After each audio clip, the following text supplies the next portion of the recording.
And now I'm really excited to introduce our speakers. First up, we have Adda Birnir. Adda is the founder and CEO of Skillcrush, an online tech education company helping our students make a career change into tech. Skillcrush has been featured in the New York Times, BBC, Fast Company, and PBS, among others. She will be joining conversation with our own Sanmaya Mohanty, who is a virtual summit assistant at Power to Fly. So I'll turn the stage over to you. Welcome.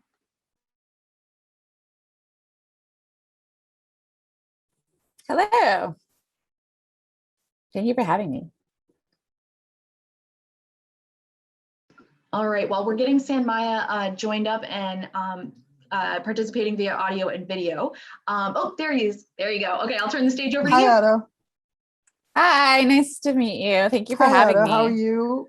Thank you for speaking in the Tech for Social Impact Summit. So shall we start the summit by, getting to know about your journey and getting to know about a bit about you, and how did you pivot from side hustle to creating Skillcrush? Yeah, so I'm like, oh gosh, you're asking me about ancient history here. So I originally founded Skillcrush in 2012. Prior to that, I had spent a little over 2 years freelancing as a developer, working for a lot of different media companies.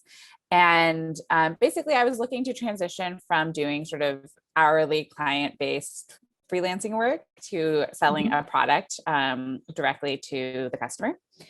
And at the time I was working on a couple of different things. And to be honest with you, Skillcrush was sort of like a side passion project that I didn't think had commercial viability. And it was really driven by just, feeling like I had transitioned myself from being a non-technical worker to being a technical worker post-college and without any sort of formal training. And I had at once found that experience confusing and hard to figure out and all of that. But also I'd found it really, really it was like falling through the looking glass, being Alice in Wonderland. And all of a sudden this whole world opened up to me, and it was just such exciting work that I was getting to do, so many cool opportunities, great pay. It was like all these wonderful things. And I was like, why aren't there more women in this field? And so we had started this passion project, like I said, to just encourage more women to get involved. And then a million different things happened, and poof, Skillcrush was born. Yeah. So basically, so as you just said, you didn't have the technical. From academic point of view, so you were trained in non-tech, and then you made the pivot to tech. And yes. So basically, while I was researching to ask you questions, so I saw that you mentioned that how it feels to be unemployed with no clear path forward. So. Yes. Why the tech industry? Why does this pivot? So why did you think about going to the tech industry? What about it, drove you to take that plunge? Yeah. So at the time I was working in media, and it was online media. So it was sort of like tech adjacent. And I actually got a job, my first job out of college, my first sort of real office job. I worked a bunch of odd jobs first, but after I got it serious, I got a full-time job. It was a photo editor at an online magazine. And it was really just so lucky, because what happened was that, I had applied for what I thought was like an editorial position, but they saw it as a production position. And so they placed me, my desk was next to all these developers instead of being next to all the editorial staff. And I basically, it turned out to be a very kind of boring, easy job. So I got to the point where I could finish all my work really early. And then I would just sort of look around and be like, what is everybody else doing here? Yeah. And I remember often thinking these developers, they're doing all this work. I don't know what it is. I don't know where it lives, but it seems to be really important and really impactful on the business. And so I just started asking a lot of questions. And that was kind of my first introduction to the world of technology and sort of understanding. I think before that point, I sort of had never even considered how does an online magazine get published to the internet?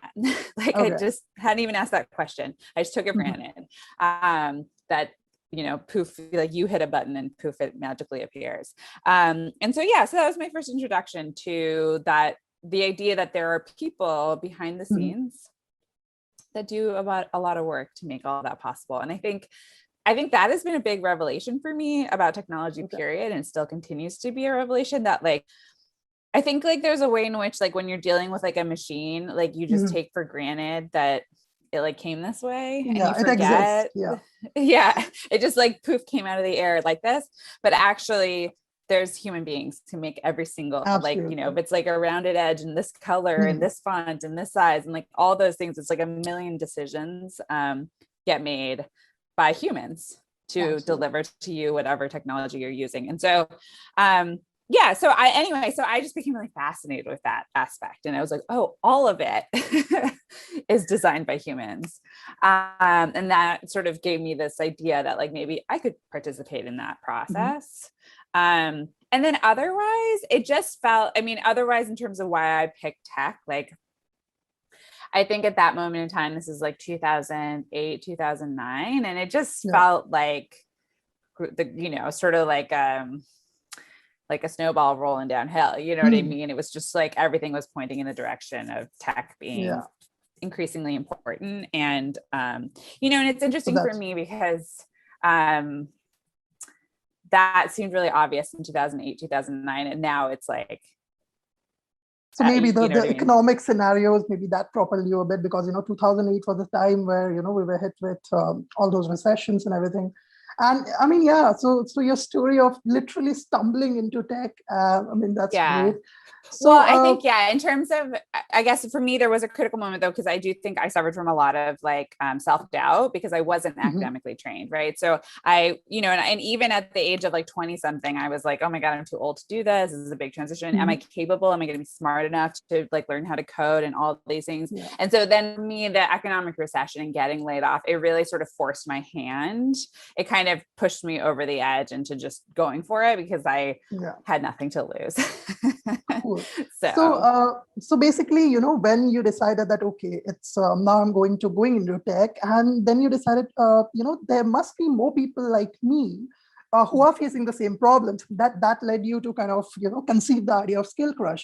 So was entrepreneurship new for you, or I mean, what are some of the challenges that you faced on your entrepreneurial journey?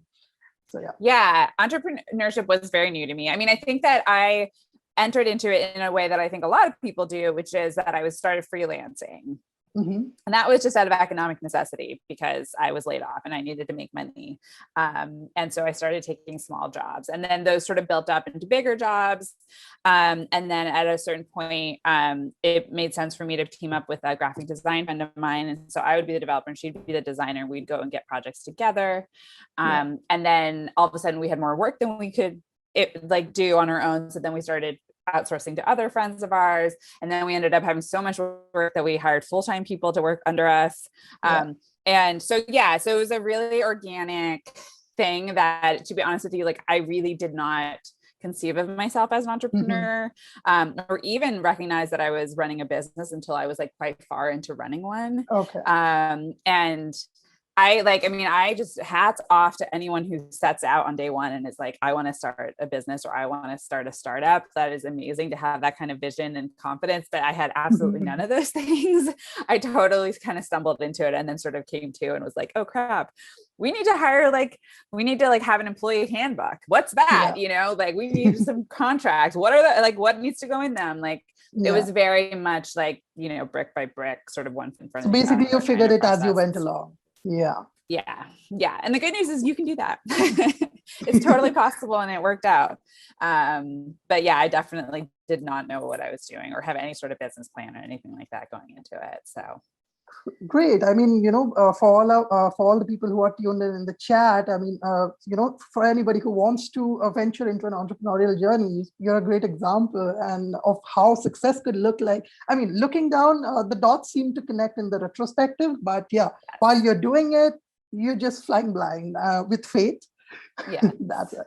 So Adda, tell us about your podcast, you know, Hit Refresh. You have a podcast called Hit Refresh. We'll love to more about that. I mean, how did you conceive it, and how did it all begin? So it began just, you know, with the team wanting to try a different medium. And so we did a podcast, and it's been great fun for us because we've been able to talk about a lot of stuff about how we build the business, which is not something we normally talk about. Because, you know, when we're talking about Skillcrush to our audience, we are by and large talking about issues like what tech skills do you need to learn? How do you transition? So stuff that's more sort of bread and butter in terms of what our customers are looking for. But with the podcast, we had the opportunity to talk about some ways that we've constructed the business, to your point.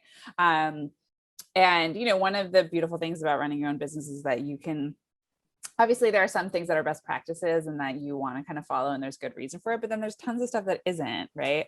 And this is sort of, I think, probably like a very important sort of topic of discussion that's happening in this very summit, which is, great examples are like the total lack of diversity in most of tech, right? That's terrible. We should change it. And so if you start a business, you can have a very different approach to how you hire staff. And I mean, Power to Fly is like gold standard in terms of how they do this. But so, and the podcast has just given us that opportunity to talk more deeply about some of those issues. So salary transparency, remote culture, like those types of things. So basically, I've been going through your podcast and I have loved it. So one thing that actually, I remembered it. I mean, the statement that actually stood out to me. So you made a comment that, to stand out in any domain, your solution, whatever you're working on, it should be a painkiller and not a vitamin. Yes. So could you please tell us more about that? I mean, what do you mean by that? I have to say this, I cannot take credit for this. This is is totally one of those like quotes that gets thrown around in the startup space a lot. I don't even, it's one of those things, like, I think it's been around for so long and become such a truism that people don't even know who to attribute it to. But the fundamental idea there is that the difference between a painkiller and a vitamin is a vitamin is sort of like something that you do in order to make yourself feel better, but it's not driven. It's driven by sort of like an aspirational goal of wellness, as opposed to a painkiller, which is like, I'm in a lot of pain. I need to take that pill right now. Right. So it's sort of that sense of urgency. And so the idea is that when you're creating a product, it is your chances of success are much higher if you sort of think about a really acute, urgent problem that your customer has, and then solve that problem, rather than something that's a little bit more of a nice to have. So, I think, to take Skillcrush as an example, like for us, it's like, for our students, sure, there are people who are sort of interested intellectually in learning to code. But, what the core customer or student that we serve are people who are really acutely in need of getting a new job because they would need to make more money, they need more flexibility, et cetera. And so we provide them with a solution to that. So basically, the need versus want analogy, right? It should be a need and not a want. So continuing on that note, so what does Skillcrush do to make landing a job so simple? And now maybe we could share the presentation that we had from you. So shall we begin with it? Sure. Yeah. I'm worried about time, whether we can get through it all. But in terms of, what we do to help people transition from non-technical to technical is just provide a roadmap for how to do it, and then kind of make sure that you have all the things you need along the way. I will say, for better, and I say this to encourage people, not to discourage you. It's not simple to make a career change and to learn a whole new skill set. Absolutely. I would never want to characterize it that way. And not because I think that anyone should feel intimidated by me saying it's not simple, but I just want to make sure that you're not surprised when it turns out to be quite challenging. But I think, like what I would really encourage people to think about if they're making that transition is putting themselves in a position where they can have as much structure in that process. I mean, I think the thing you have to think about when you're making this kind of career change is that there's like two aspects at play. One is figuring out what's the right stuff to learn, what's the right steps to take, and the other one is actually doing it. And so what we provide for our students is the what to do, and then their job is to do it. And then we, work really hard to just really provide a lot of, like both technical support in terms of just like providing our students with answers to their technical questions and all those things as they need it. And also just like emotional support, like I think that making a career change is that's a huge emotionally. Yeah, absolutely. Yeah. And it's important to just recognize that that's the case for everybody. The stakes are so high, right? Like your livelihood, how you make money, like your sort of what you're doing in life.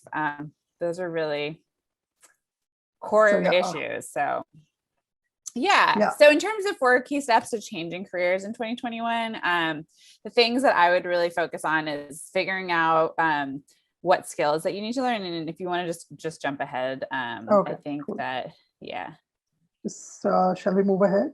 Yeah. Is he a cute There's kid? some, cute kid pictures. You can keep going. Keep going. I think there's a slide that says like key step number 4. Okay. So in the meantime, so let me just ask you this. So I'm from a technical background. So I have a background in data science and analytics.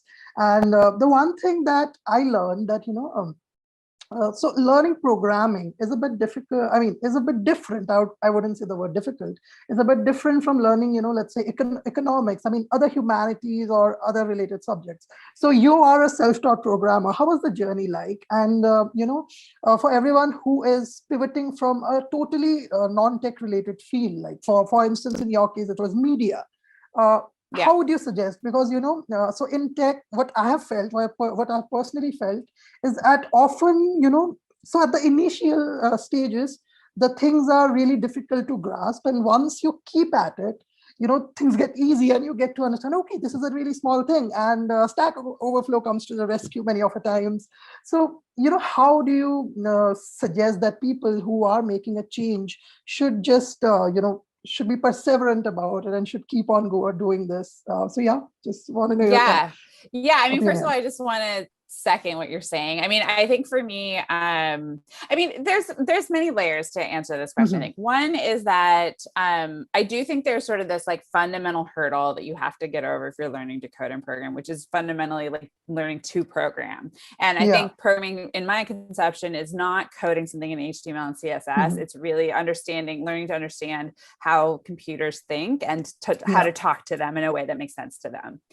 And I do agree with you. I think that can be very hard to make sense of, and it takes a while. But after you get over that hurdle, then it's really just, like, are you going to speak to them in Spanish or Italian? You know what I mean? And it's like, and learning those languages is actually, it's much easier. So I find that like people often ask like, what language should you learn first? And the answer is like, it doesn't really matter, right? Like there's a fundamental programming thing you need to learn, and then what language you do it in is kind of just variations on a theme. But I think the important thing to know at the same time is like, there's a lot you can do before you get over that hurdle that's still really valuable in a technical context. And so I think that you don't need to think about it like, oh, I have to climb this mountain before I can make a single dollar as a developer or have anything to contribute here. That mountain, like you can totally parallel track those things. And I say that because I did that. Like, I think it took me probably a couple of years to get to the point where I would say I really knew how to program. But in that time, I did a lot of front-end development work. I also did a lot of design work, and I did a lot of like product design, kind of product management work. And all of that stuff was really valuable in my process. And then, helped me in terms of learning the programming. I think if you go, it's skip way ahead. It's the number 1 key, which is just talking about feelings and self-compassion. I do think that being an adult career changer is hard because I think it's really easy for people to feel like they're too old, or like they're off track, or they're so behind, or, like just all these things. And I just think that, in that process, like I could tell you reasons, I could argue with you about reasons for each one of those statements and tell you, no, it's not that. But I think fundamentally in this process, you just have to really, really develop your self-compassion muscle and know that like you are awesome. You're on the path that you're meant to be on. There's so much that everyone has to contribute. Also, a lot of this you had no control over, right? Like if you were born before a certain year, then you're going to be old learning to code, because code didn't really even exist or go mainstream until so recently. So there's a lot of stuff that's just not in your control. And if you want, so self-compassion is the key to achieving anything. If you want to go to the next slide. So basically, the sort of scientific background of self-compassion and the reason why it works so well is that shame and self-criticism put you into fight or flight mode. And when you're in fight or flight mode, you can't learn anything. So basically, if you're sitting around being like, I'm too old, I'm too this, I'm too that, that's really counterproductive to you making progress towards your goal. So don't do it. Although I shouldn't shame you for doing it. I will have compassion for you, you and me will both have compassion for you having shame and self-criticism, because we all have it. But basically, being compassionate towards yourself bathes your brain in dopamine, and that takes you out of fight or flight mode. It puts you into your learning mode, and that makes it possible for you to become the tech skill genius that you are destined to be. So next slide. You go to the next. Yeah. I think, yeah. So some examples of shame and self-criticism are, I'm too old, I don't have time to learn the tech skills. I'll never learn the enough skills in order to be qualified. I can't possibly get a job without a computer science degree or a college degree. And I can't possibly compete with people with other years of experience. So you can go to the next slide. Yeah, so self-compassion is about treating yourself like you would your best friend, partner, or child. In other words, with love and compassion. And it says something like, you don't have to be perfect to be worthy of love and kindness, or you don't have to be perfect in order to be worthy of getting hired and paid to do tech work. And it's okay to make mistakes as you go along. And believe me, I have made every mistake in the book. I just, thank the universe that I'm still able to continue to make them. I really have thought a lot about this, and with running a business, I'm pretty convinced that all that you can, people talk about success and making all this money, but really, the best you can hope for is the opportunity to continue to make all the mistakes. And that's what I'm thankful to get to do. And then self-compassion asks what's good for you, not why aren't you good? So I see you have put a question. Let me just, let's just fast track the slides a bit. Because, yeah, absolutely. We are running a little, yeah. So basically, just to combine and put a gist to what Skillcrush does. So, so can you give me an end-to-end, journey of, let's say, a learner enrolls for a course on Skillcrush. So how do you help him? Starting from mentorship to, let's say, finally landing him on the job. So how does the actual process look like? Yeah. Not to call you out, but over 80% of our students identify as women or gender non-binary. So it's most likely a her. About almost 50% identify as Black, Indigenous, or people of color. So we're really proud of those statistics. Diversity is incredibly important to us. But in terms of how we help our students, we offer this thing called the Break into Tech program. And the purpose of this program is to take you from never coded before, I've never seen code before in my life, to I am now applying for a full-time job as a either front-end developer or web designer. So those are the two roles we help people with. And, I don't want to take up too much time to go through all the different classes, but basically we have a really structured program of classes that sort of builds up over time. We work with our students to make sure they build a portfolio. We do provide a lot of mentorship all along the way. So you both can email anytime. There's a Slack community that's super active. And then most importantly, you can meet one-on-one with your instructors to work through stuff.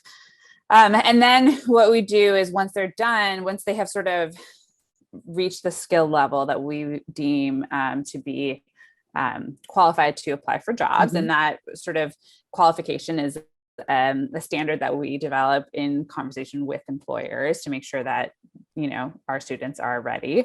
Then we put them into our job search process. And that, whereas our learning section is much more sort of fluid and flexible, and we follow the student's lead in terms of timeline and all those things. The job search process, because job searching tends to be a much more sort of time sensitive undertaking, we really do follow a schedule there. So it's a 12-week process. And you work with our career counseling team, and you get your LinkedIn resume in order. You make sure your portfolio is perfect. And then we sort of put you through a job searching boot camp. And that process is really, really good at getting people jobs. So that's what we do.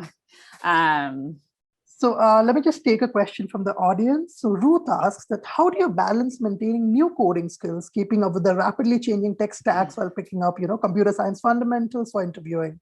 So yeah. Yeah, I mean, I would say what I'm reading between the lines of this question is like the feeling of total overwhelm, and I completely understand that. And also, all I can say is lots and lots of self-compassion, and second of all, just understanding that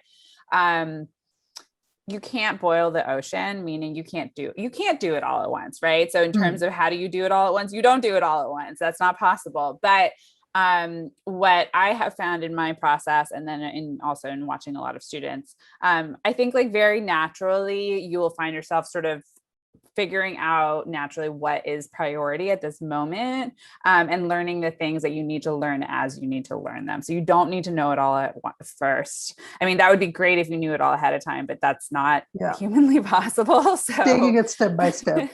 You just take it step by step. Yeah. So and don't put too much pressure on yourself. Sure. So for everyone who's listening, who might be wanting to move into a tech role, what are some of the easiest and common mistakes that you can make at the beginning of your journey? I mean, I think that the biggest mistake is like over analysis, right? The analysis paralysis. So it's like spending too much time trying to decide what's the perfect language to learn, what's the perfect first step to take, et cetera, et cetera. Or, to this question, like sort of this idea of thinking you have to, chase all the trends in tech, because the thing that you have to know about the trends, for the most part, the trends are on the way, much more sort of niche technologies that have very specific uses, and they're not in the sort of fundamental stuff that everyone is using that you need to learn first. So those things tend to change at a much slower pace. So don't sort of like get too distracted by all the shiny objects. There's going to be, I mean, that is just going to get crazy, or only get crazier and accelerate more. And really just focus on the fundamentals. Okay. So now that we are, going to come towards the end of this session. So how can we connect with you? And, for all the audience who wants to ask questions for you, how can we reach with you, and how we can add to your mission and to the mission that you are striving for? Yes. So you can find us we're at skillcrush.com. We have an awesome free 10 boot camp that we offer people. So it's basically like a whole bunch of lessons that we pull from our actual classes that you can sort of test drive how it is to learn with us.